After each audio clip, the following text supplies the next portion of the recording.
amigos, alô Brazucas, tudo bem? Estamos de volta aqui no seu canal Brazuca Esporte Clube, canal que busca recordar grandes momentos do futebol brasileiro. Eu sou Elias Costa e mais uma vez estamos aqui recebendo um grande convidado que ajudou a escrever a história do nosso futebol. E o convidado do programa Preleção desta semana foi o melhor volante da Copa União de 1988, que, afinal, foi em 1989.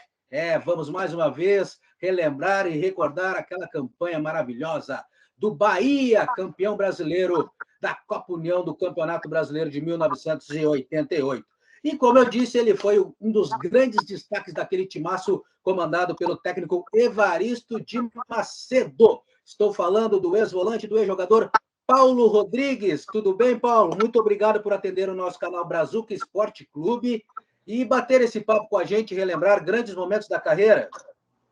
Prazer é todo meu. Eu agradeço pelo convite e um grande abraço ao pessoal que está acompanhando aí o Brazuca. E eu acho que, tenho certeza que é um campeão de audiência e o pessoal vai estar aí ligado. Eu estou aqui à disposição para responder suas perguntas.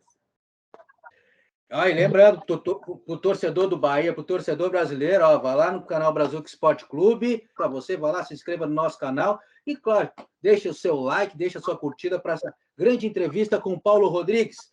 Paulo Rodrigues, como é que, para começar a nossa conversa, como é que começou essa carreira, essa paixão pelo futebol? Bem, é aquela velha história, né? Desde criança a gente já batia uma bolinha nos campos de terra, aqueles campos daqui da minha cidade, Uberaba, eu sou aqui do Triângulo Mineiro, então aquela peladinha, e já com 20 para 21 anos, eu fui convidado a fazer um teste no Nacional de Uberaba, que disputava o Campeonato Mineiro, que é daqui da cidade. E depois de uma semana treinando no Nacional, eu fiz o meu primeiro contrato. Então, não disputei nenhuma categoria de base, não tive base nenhuma. E já comecei da equipe amadora direto para o profissional. Aí no Nacional fiquei praticamente 5 anos, fui emprestado ao América de Belo Horizonte, retornei ao Nacional e depois de 2 anos da minha volta, eu fui vendido em definitivo para o Botafogo de Ribeirão, onde eu fiquei 3 temporadas disputando o Campeonato Paulista, e daí fui transferido para o Bahia, primeiramente por empréstimo, de 6 meses, e posteriormente o Bahia adquiriu, foi definitivo, o meu passe, onde eu fiquei por quase 6 anos no Bahia. Mas você começou a carreira com 20 anos de idade, não teve a base? Já comecei com 21, sem base, praticamente sem base. Eu costumo dizer que eu era muito curioso, eu ficava assistindo, e naquela época, nos anos 80, tinha muito craque, né? Era completamente diferente de hoje. Você ia no interior de São Paulo, tinha cada equipe tinha 2, 3 craques. No Rio de Janeiro era puro craque, São Paulo. Aí mesmo em Porto Alegre, em Belo Horizonte, Cruzeiro e Atlético tinham grandes times. E foi observando esse pessoal jogar que eu fui aprendendo, né? Eu tive bons treinadores também, eu tive muita felicidade em ter bons treinadores. Começando aqui no próprio Nacional, com uma equipe pequena, mas eu tive um bom treinador aqui, chamado Da Silva. Inclusive, ele é pai do Sony Anderson, do Toninho, da Portuguesa. Então, foi o primeiro treinador que começou a me passar, né, aquelas coisas que a gente precisa e necessita do futebol, que são os atalhos, que são os detalhes. Aí eu fui aprendendo, depois peguei o Pedro Rocha, no Botafogo de Ribeirão Preto, que já tinha disputado 3 Copas do Mundo. Então, o Pedro Rocha também aprendi muito com ele. E depois, o Evaristo de Macedo, né, que é um mestre. Aí foi o meu ápice de aprendizado e também o ápice da minha carreira. Então, base eu não tive, mas tive curiosidade de aprender e vontade. Treinava muito. E isso me ajudou bastante. Sim. E quais eram as características do Paulo Rodrigues? Bem, primeiramente, eu detestava dar chutão, né?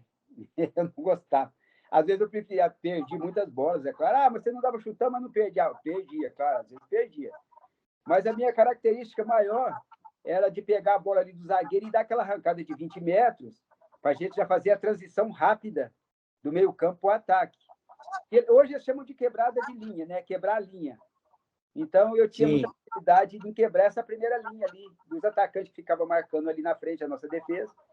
Como eu pegava a bola dos nossos zagueiros, eu quebrava a primeira linha. Facilitava a transição do meio-campo ao ataque. Então, eu tive a felicidade também de jogar com bons jogadores nessa posição de meio-campo. No Botafogo, eu joguei com o Raí, com o Marco Antônio Boiadeiro, com o próprio Mário Sérgio, que já estava no final de carreira, mas com 36 anos, foi uma aula que ele deu para a gente no Botafogo. E ali ficava mais fácil de jogar, né? Quando você tem do seu lado aí grandes jogadores, fica mais fácil de jogar. Pois é, eu ia fazer com você aqui relembrar esse time do Botafogo, mais ou menos aqui, uma escalação que eu peguei desse time, eu acho que 86 e 87, né? Isso. Gasperim, Edivaldo, Valdir Carioca, Arnaldo e Ari, Paulo Rodrigues, Marco Antônio Boiadeiro e Raí, Peu, Nelson, o Nelson Bertolazzi, que é irmão do Paulo Egídio, entrevistamos aqui no nosso canal, e o saudoso Mário Sérgio. Era um timaço, hein? O time era bom. Nós perdemos pouco no Campeonato Paulista de 86 e 87. O Botafogo perdeu muito pouco. Era considerado uma das melhores equipes do interior de São Paulo. Era uma muito boa. Tanto é que depois todos os jogadores do Botafogo saíram para grandes equipes e tiveram a oportunidade, inclusive, de defender a seleção brasileira, né? No caso do Boiadeiro, do próprio Raí. E isso fez com que o Botafogo fosse uma equipe muito forte. E a maioria dos jogadores feito em casa, né? Dessa escalação aí que você acabou de fazer, a maioria dos jogadores feito em casa, feito em Ribeirão, no próprio Botafogo. É coisa que a gente hoje não vê mais, difícil a gente ver mais, né? Você vai no Botafogo hoje, é mais jogadores de fora, a base já não tem mais aquela força que tinha. Sim. E nem aquela característica de revelar bons jogadores em casa. Então, esse eu acho que é um dos problemas que as equipes do interior foram enfraquecendo, principalmente financeiramente, porque faziam bons jogadores e vendiam para as grandes equipes, e coisa que dificilmente acontece hoje. O grande exemplo, por exemplo, nesse time é o Raí, né? O Raí é cria lá do Botafogo, né? Verdade. O próprio Sócrates, né? Sócrates. Cria do Botafogo. O próprio Nelson também cria do Botafogo. Exato. O Botafogo revelou grandes jogadores. É isso que mantinha a equipe, né?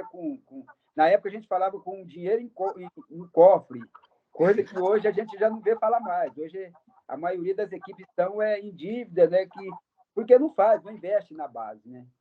Então, quando não há investimento na base, que às vezes o pessoal acha que é caro, acaba ficando mais difícil depois, né? Verdade. Sem revelar jogadores fica difícil.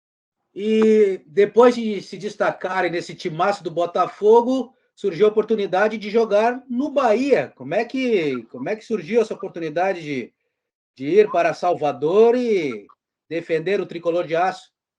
Rapaz, eu costumo dizer que tudo que acontece na vida da gente veio por meio de Deus mesmo.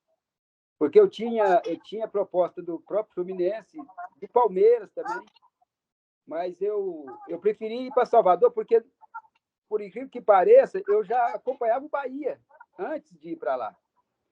Eu já vi alguns jogos do Bahia, porque o Bahia tinha um timaço em 85, 86, Sim. 87. O Bahia tinha um timaço, inclusive o meia, daí de Porto Alegre, Leandro. Eu me lembro muito desse Leandro jogando pelo Bahia. Então, era muito bom jogador. Então, quando surgiu a oportunidade, mas eu acho que o que mais me fez eu preferi ir para o Bahia foi a torcida do Bahia. A torcida do Bahia é inigualável, né? É uma torcida que... Eu acredito que tem muita torcida parecida, mas igual a do Bahia é muito, muito difícil. E minha vontade era jogar diante de um público como aquele do Bahia, como aquela torcida do Bahia. E foi o que acabou acontecendo. Aí eu fui por empréstimo, depois o Bahia adquiriu o meu passe. Depois de 3 meses, o Bahia comprou meu passe e eu acabei ficando quase 6 anos no Bahia. Eu fui o último campeão brasileiro a sair daquela equipe. Quando, na sua chegada, o treinador já era o Evaristo? Na minha chegada, já era o Evaristo de Macedo. O Bahia tinha sido bicampeão estadual e o Bahia estava ainda na competição do Campeonato Baiano e disputando a semifinal para chegar ao tri. E o que acabou acontecendo? O Bahia foi tricampeão baiano. Joguei algumas partidas ainda pelo Campeonato Baiano, mas aí eu me preparei depois, né? O Evaristo já estava preparando a equipe para o Campeonato Brasileiro, e no começo do Campeonato Brasileiro eu não era titular. Sim. No começo do Campeonato Brasileiro, o titular era o Salles. O Salles já estava lá no Bahia, era cria do Bahia, já estava lá há 10 anos, praticamente. Começou a sua carreira no Bahia.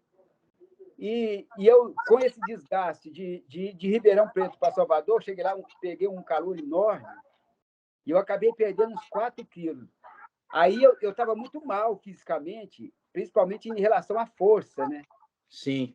Aí, quando estávamos preparando ainda para o Campeonato Brasileiro, eu não estava bem fisicamente.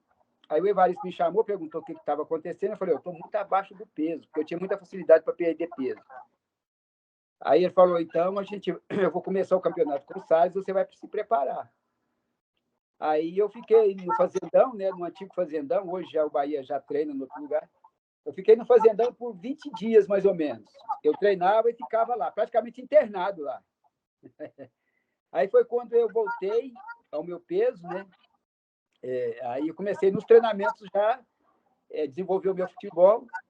Aí eu me lembro que o Bahia jogou contra o Goiás, em Goiânia, no Serra Dourada, e de lá o Bahia ia jogar contra o Atlético, no Mineirão.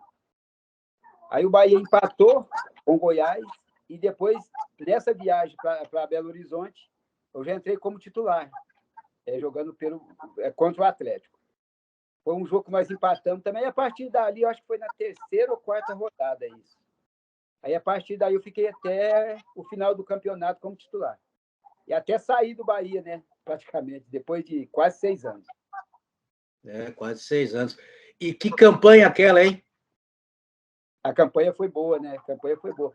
Mas você falar de 88, né? Que terminou em 89. Mas a gente começou a sentir a força do Bahia depois daquele jogo contra o São Paulo no Morumbi, que nós ganhamos de 2-0, fizemos 2 gols no primeiro tempo. Até então, o Bahia, se perguntar para a gente, já o Bahia entrou para ser campeão? Claro que não. O Bahia entrou para fazer uma boa campanha e permanecer na Série A. Sim. Entendeu? Na medida que as coisas foram se desenvolvendo, o Bahia foi se encaixando, e depois daquele jogo contra o São Paulo, no Morumbi, que nós ganhamos e ganhamos com competência, jogando futebol, fomos superior ao time do São Paulo.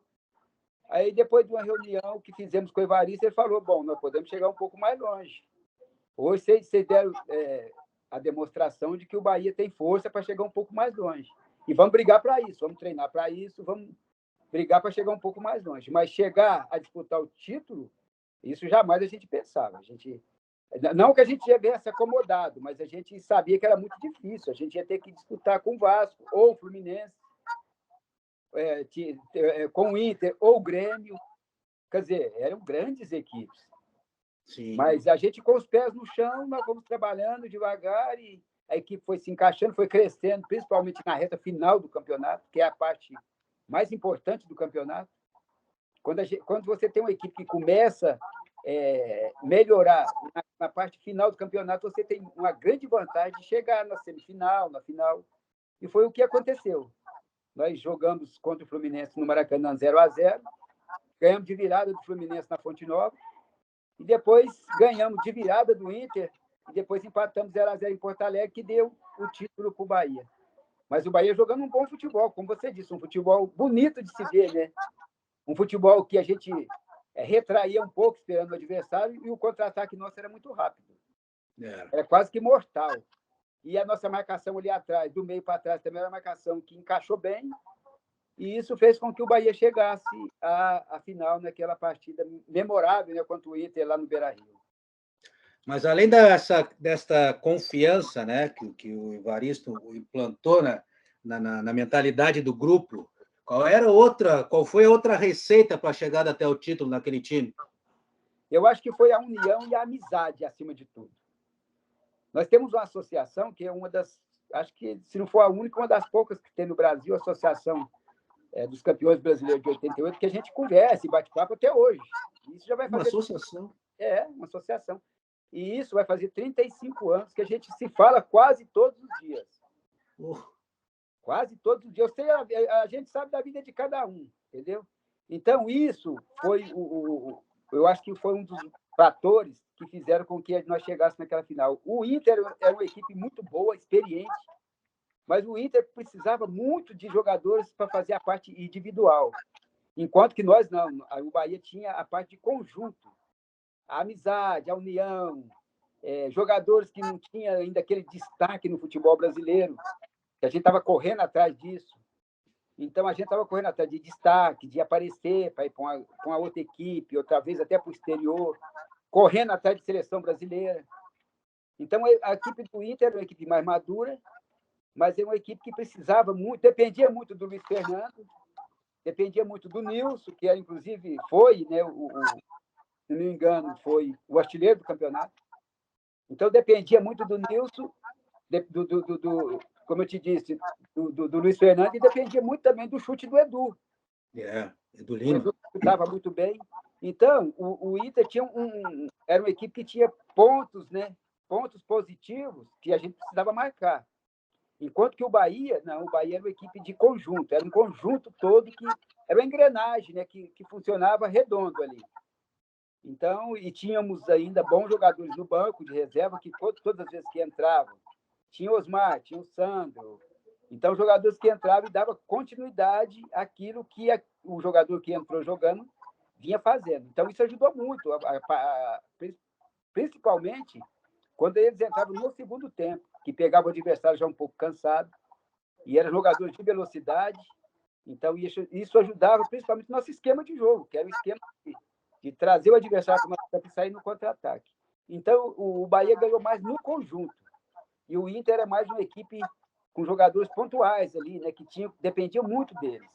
Então, o que a gente tinha que fazer? Eu tinha que marcar bem o Luiz Fernando, a nossa defesa tinha que marcar bem o Nilson, para que esses jogadores bem marcados já caíam um pouco, né, a produtividade do Inter. Nós tivemos sorte que o Luiz Fernando não jogou aqui no primeiro jogo, em Salvador, estava cumprindo suspensão, e voltou no jogo final, da partida final lá. Quase fez um gol ainda, que o Ronaldo defendeu em cima da linha ali. Isso. Quer dizer, é muito bom jogador, Luiz Fernando, mas era um jogador que eu tinha a incumbência de neutralizar esse jogador. Então, eu acho que funcionou bem o nosso esquema de defesa e funcionou bem também o nosso esquema de contra-ataque. Nós tivemos oportunidade de matar o jogo lá em Porto Alegre, Então, eu acho que isso foi o diferencial da nossa equipe com a equipe do Inter. Foi, sem dúvida, o grande momento da sua carreira, Paulo Rodrigues? Aqueles anos de 88 e 89, que depois da conquista do título, o Bahia disputou a Libertadores. Uhum. Você quase foi considerado o melhor volante do Campeonato Brasileiro. Certo, eu fui considerado o melhor volante que ganhei a bola de prata, né? Mas eu costumo dizer que o ápice mesmo começou em 87, quando eu estava ainda no Botafogo. Botafogo também, eu acho que fiz boas partidas por lá. E depois, em 88 mesmo, que eu ainda disputei o Campeonato Paulista pelo Botafogo, que eu me transferi para Salvador depois do Campeonato Paulista, que foi no meio do ano. Então, foi 87, 88, né, 89, que foi a final, 90, quando o Bahia chegou também na semifinal, perdemos para o Corinthians, né? E depois o Corinthians foi campeão. Então, até 91, 92, por aí, eu consegui manter uma regularidade muito boa. Então, a partir de 87 até 92, eu acho que foi o ápice ali da minha carreira. E qual foi a receita para manter essa regularidade por tanto tempo? Treinamento. Não é fácil, né? Não é fácil. E principalmente sem contusão, né? Porque sem contusão. Eu costumo dizer que eu joguei como profissional 17 anos. Nesses 17 anos, fiquei 20 dias inativo só, por contusão. E jogava mais de 90% das partidas em todos os campeonatos, porque eu nunca fui expulso, pra você ter uma ideia. Então, como eu nunca tive expulsão, eu tomava pouco cartão amarelo, então eu sempre jogava. E deu para manter essa regularidade devido aos treinamentos, né? Porque eu treinava muito, muito, muito. Eu sempre treinava mais que os outros. E eu me cobrava muito também nesse aspecto de de estar bem fisicamente para fazer o meu trabalho, porque fica muito mais fácil quando você está bem fisicamente. Agora, quando você está meia boca, é fácil machucar, é fácil ser expulso, porque você chega atrasado. Agora, você está bem fisicamente, não. Bem fisicamente dá para jogar, né? Tranquilo. Então, eu tive muita sorte também de não ter nenhuma contusão séria até hoje. Não tem problema nenhum de joelho, tornozelo, nunca tive fratura, torção, nunca tive estiramento, tensão, nunca tive nada disso. E isso me ajudou muito a manter essa regularidade aí. Que maravilha. Você destacou antes aí a campanha de 1990 também, onde o Bahia quase chegou lá, né? Quase novamente conquistou o título, mas acabou parando nas semifinais. Era outro timaço, eu lembro, por exemplo, tinha você, tinha Charles, tinha Luiz Henrique, né? Depois chegou a seleção brasileira. Uhum. Naldinho, acho que estava nesse time também, né? Naldinho estava. Então, do time de 89 para 90, mudou pouco, né? Mudou pouco. Saiu o Ronaldo, entrou Chico, que inclusive é daí. É o Chico goleiro? Goleiro. Sim. O lateral direito era Maílson, que era cria do Bahia, muito bom lateral. Na zaga era Jorginho, irmão do Júnior Baiano, e Wagner Basílio, que tinha feito uma grande campanha pelo esporte. Sim, e o lateral direito era Gleber. Gleber veio do interior de São Paulo, veio do União São João. Então, era uma defesa muito boa. Ali no meio-campo ficou eu, Gil e Luiz Henrique. Quer dizer, saiu o Bobô, entrou o Luiz Henrique, que era praticamente a mesma característica. Lá na frente ficou Naldinho, Charles permaneceu, e Marquinhos também permaneceu, que era o ponto esquerdo. Quer dizer, mudou muito pouco. Era a base de 88. Era praticamente o mesmo time. E o importante é que nós mantivemos a mesma característica de jogar, entendeu? Nós não mudamos a característica, porque Luiz Henrique era rápido, até mais rápido que Bobô. Bobô era um pouco mais técnico, mas o Luiz Henrique era um pouco mais rápido. E a gente tinha o desafogo pela direita, que era o Naldinho, o Charles, que permaneceu como atacante de área, e tinha a velocidade de Marquinhos do lado esquerdo. Quer dizer, mudou muito pouco. E era uma boa equipe também. Tanto é que nós chegamos à semifinal, né? Quem era o treinador? O treinador era o Candinho. Era o Candinho. Começou com o René Simões. Com o René, depois o Candinho seguiu até as semifinais. Isso, começou com o René, aí o René saiu, aí isso acho que foi no Brasil. Não, o René chegou na Libertadores. Aí o René saiu, aí nós fomos desclassificados pela Libertadores, pelo próprio Inter. E aí o René saiu e veio o Candinho, o Candinho fez aquela campanha de 90, uma campanha boa também. Mas aí pegou um Corinthians embalado, né? Pegamos um Corinthians entrosado, embalado, né? E jogamos o primeiro jogo lá, perdemos 2-1, precisávamos fazer 1-0 na Fonte Nova, e foi aquele jogo que o Corinthians até hoje mantém essa característica de jogar todo ali atrás, né? O Corinthians fica todo ali atrás, a gente batendo os 90 minutos, e o Ronaldo estava muito bem também na época, o goleiro. E aí nós não conseguimos fazer um golzinho para a gente ir para a final, mas passou perto. Mas foi um jogo bom. O Corinthians também mereceu, o Corinthians é bom jogadores. Nesse tempo todo de Bahia, qual foi o jogo inesquecível? Eu acho que tivemos bons jogos, aqueles que a gente não esquece, mas o da final não tem como esquecer, né? O da final contra o Inter no Beira-Rio, principalmente pela a retrospectiva do Inter, né? Que tinha de todas as decisões, o Inter tinha ganho no Beira-Rio. Verdade. O Inter não tinha perdido nenhuma decisão ainda jogando no Beira-Rio. Então, a retrospectiva do Inter, acho que era 100%. Então, a responsabilidade era muito grande, né? E eu me lembro que a gente estava no almoço e a gente assistindo o programa de esporte daí, de Porto Alegre. Aí o pessoal começou a fazer, né? Aquilo que às vezes fazem hoje ainda, aquela comparação de goleiro para goleiro, lateral para lateral, zagueiro, começar a fazer as comparações. Rapaz, nós ficamos até com vergonha, as comparações eram absurdas. As comparações eram absurdas, por quê? Tafarel, sem comentário. Luiz Carlos Vinck, nem se fala. A Gui Regaray era titular lá ele é paraguaio, parece? Uruguaio. Uruguai. Titular da seleção. Aí você vai para o meio-campo. Ali tinha Norberto, que era considerado. Tanto é que a minha briga para ganhar a bola de prata foi com o Norberto. Foi com ele. Isso. Do Brasil. Aí você tinha Luiz Carlos Martins, você tinha Luiz Fernando. Lá na frente você tinha Nilson, tinha.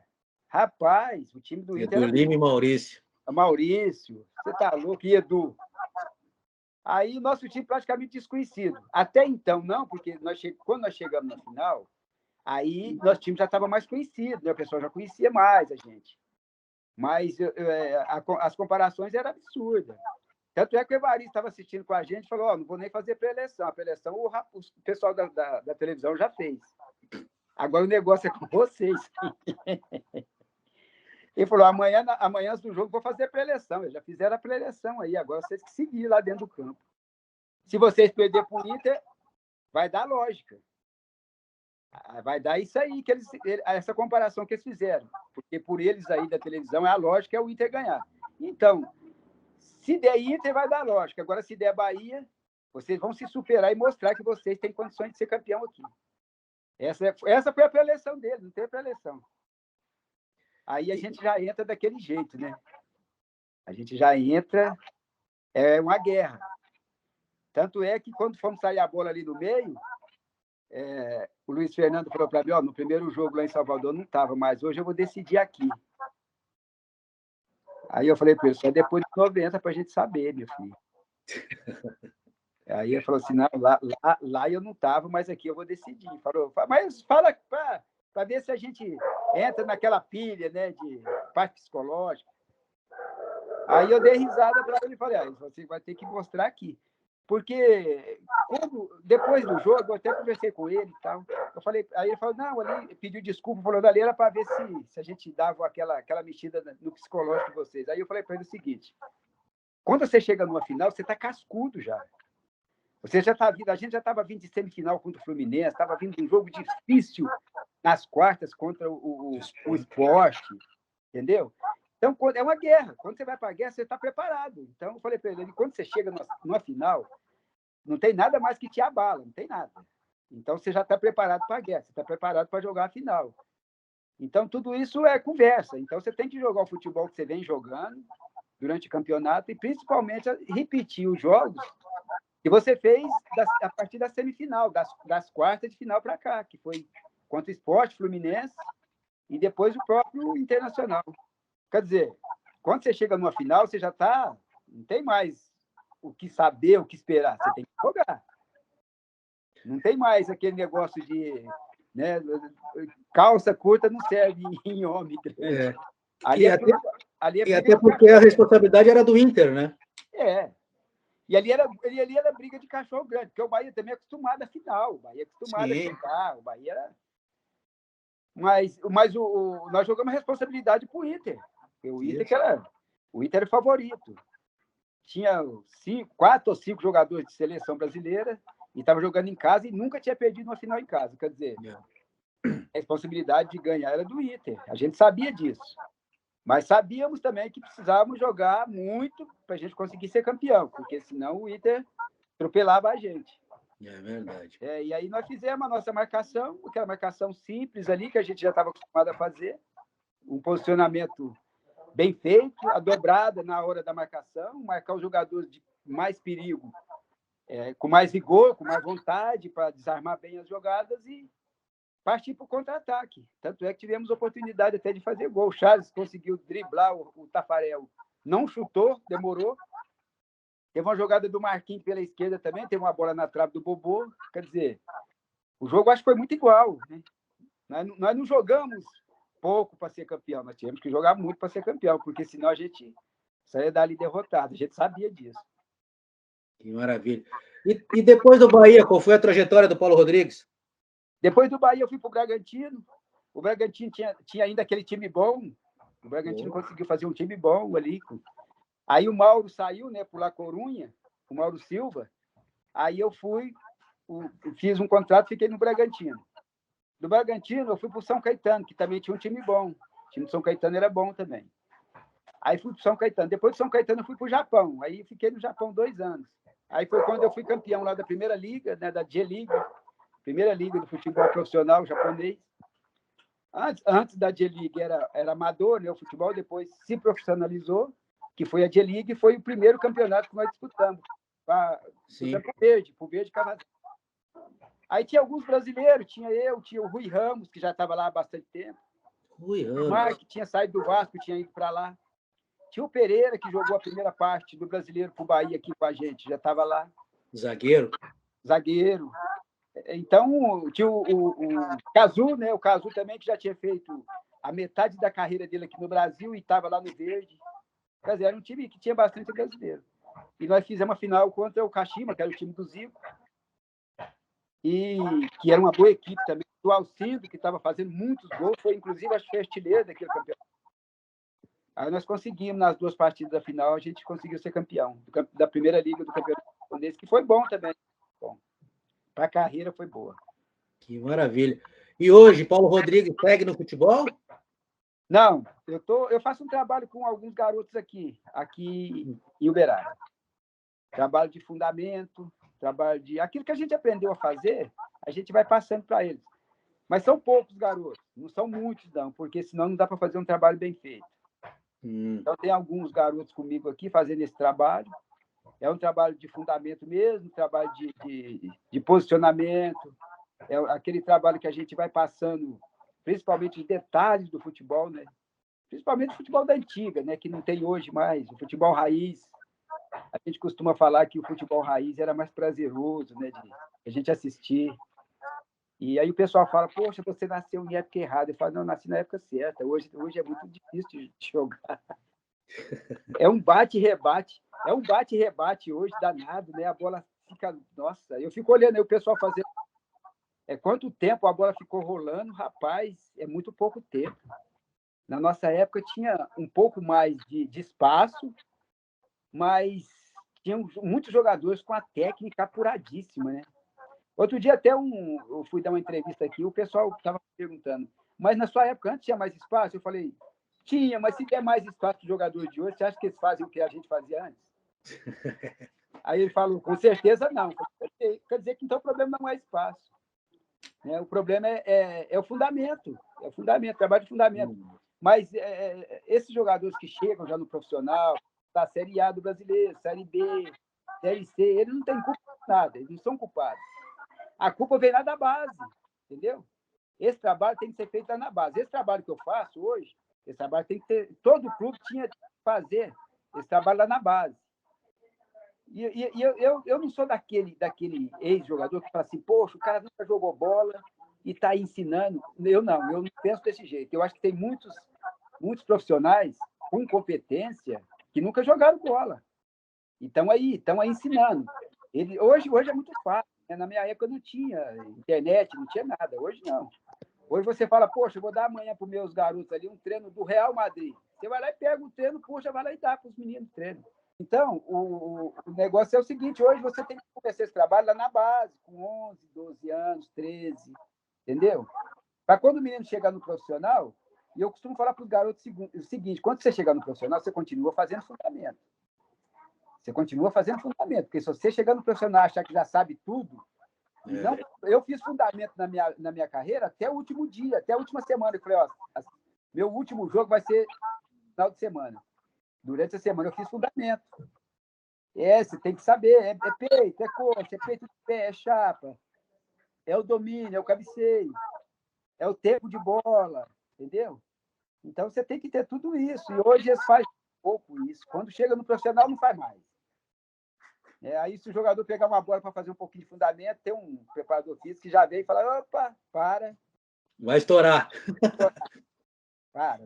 Na minha época, não. Na minha época, a gente acabava o treino, a gente ficava fazendo fundamento mais 40, 50 minutos ali.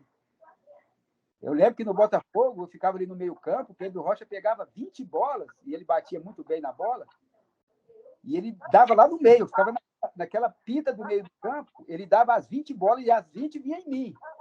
E as 20 bolas eu tinha que dominar, entendeu? Não podia sair. Então, quando chega no jogo, o goleiro quebra lá, o zagueiro vai, chuta, a bola vem, você já domina, já consegue dominar. Mas se você não fizer isso no treinamento, chega num jogo, você como que você vai fazer uma coisa que você não fez? Não tem como. Vai fazer uma prova que você não estudou para a prova? Como? Não tem como. É isso que eu passo para os garotos, entendeu? E o resto é vontade, determinação, né? É sangue na veia, é esse negócio, é tipo uruguaio, paraguaio, uruguaio, boliviano, argentino. Os caras, o coração bate na garganta, mas a tem que estar fria. Senão você não consegue raciocinar.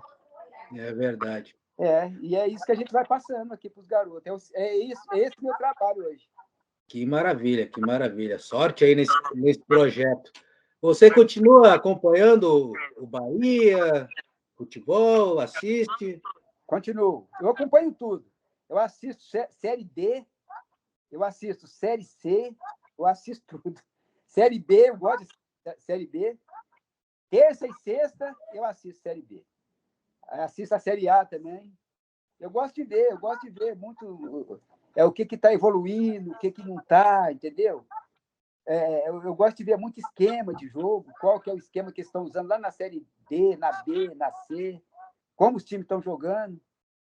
Eu fico doente quando eles começam a copiar aquele negócio lá que os caras querem sair a bola ali jogando ali com o goleiro. Ah, sim. Aquilo ali me adoece, porque aquilo ali você precisa ter um volante muito bom, muita qualidade, você precisa ter 2 laterais com muita qualidade e você precisa ter 2 zagueiros de qualidade. Porque apertou no meio ali, você dá no volante, ele sabe resolver. Sabe o que fazer. Está lá na lateral, o lateral sabe resolver. Se você não tiver esses 5 jogadores de qualidade, pelo amor de Deus, quebre essa bola lá, deixa os caras se virar lá em cima. Entendeu? Mas aí vira moda, né?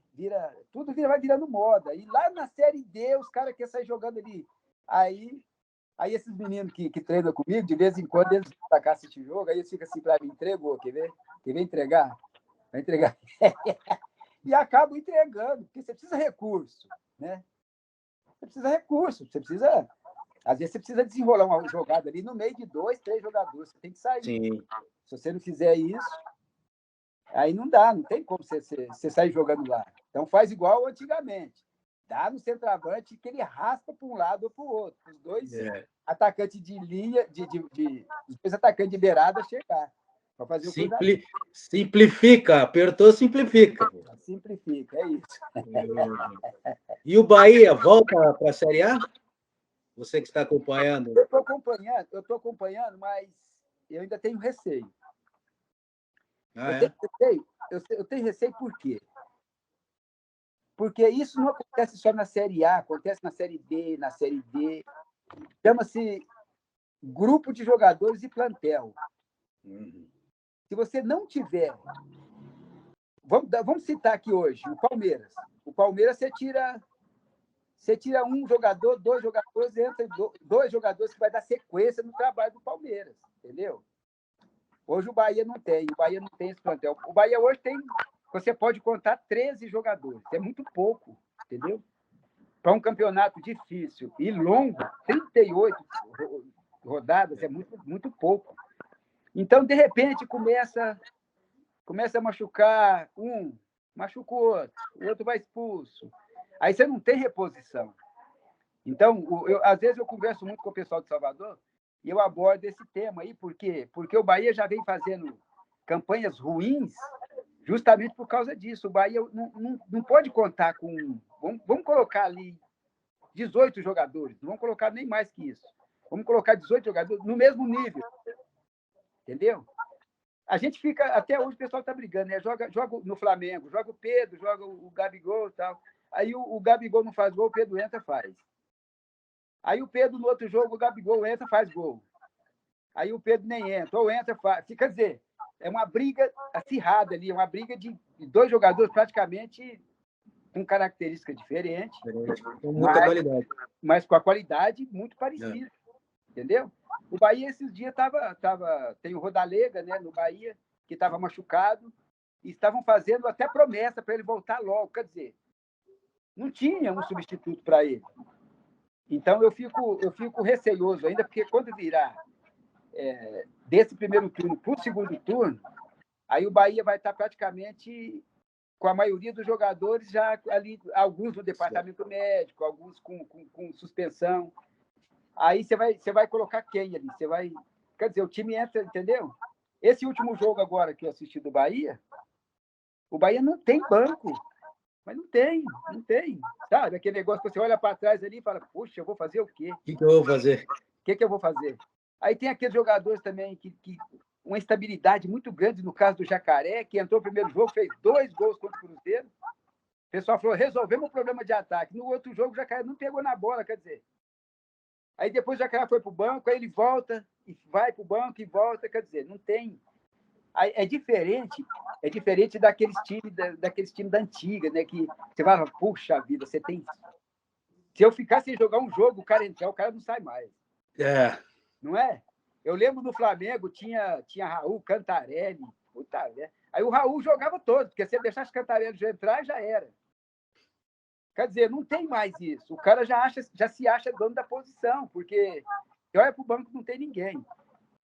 Então, eu acho que o Cruzeiro é um forte candidato, o próprio Vasco também é um forte candidato. O Cruzeiro, porque tem não só os 11 jogadores, mas tem jogadores para fazer reposição, né? Tem jogadores bons também para entrar. É um time que está encaixando agora. Agora que o Cruzeiro está subindo de produção. Então, é o que eu me vejo no Bahia, entendeu?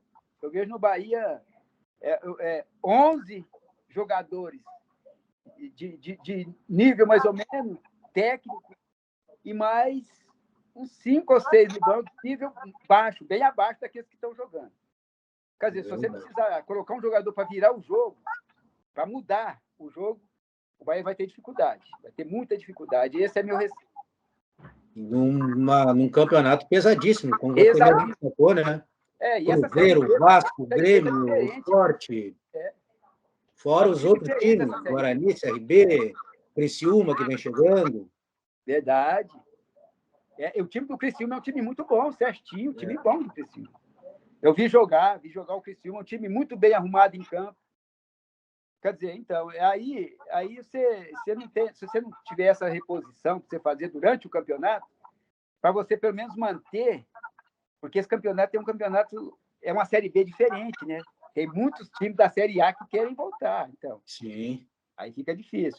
Aí, de repente, quando está lá faltando 5, 6 rodadas para terminar o campeonato, se você sair ali do grupo dos 4, dificilmente você vai voltar, entendeu? Sim.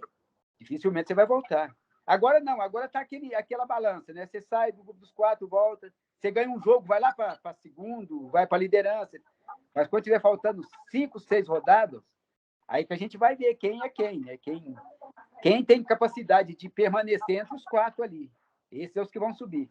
E eu acho que o Bahia vai ter muita dificuldade nesse aspecto de chegar entre os 4 ali e permanecer justamente por isso, por peça de reposição. O Bahia tem muito pouco peça de reposição. É isso. Paulo Rodrigues, já finalizando o nosso bate-papo, já te agradecendo aí por atender o nosso canal Brazuca, o nosso programa Preleção.